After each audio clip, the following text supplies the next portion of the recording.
today's session is power electronics subject.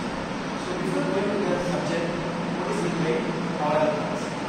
So what is the power electronics? It's called the power electronics. So here we are going to control what is meant by the power. It is having there are AC and DC. There are two power supplies are available. Two power supplies are available. So here, what is meant by the electronics? So it is, we are going to consider as a low power consumption. There are two set of electronics items are there. One is low power consumption and high power consumption.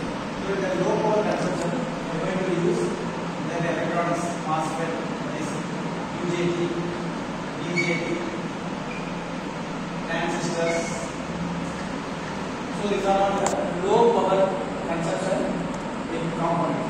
So based on this component, we are going to use only for low power applications. If you go for that high power applications,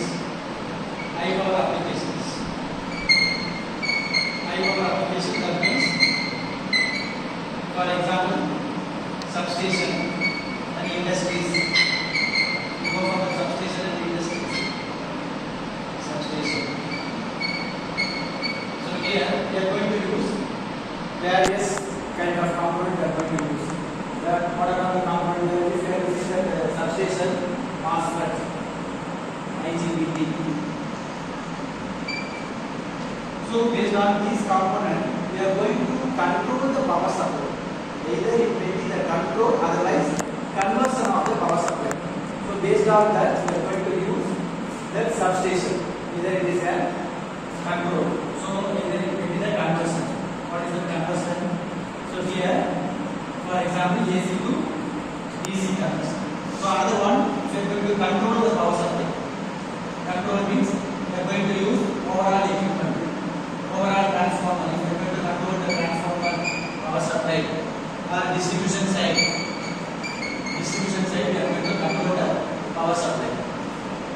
So these are all the topics. This is a very basic term. So based on that, go for the power electronics subject is the very major role in our related subjects.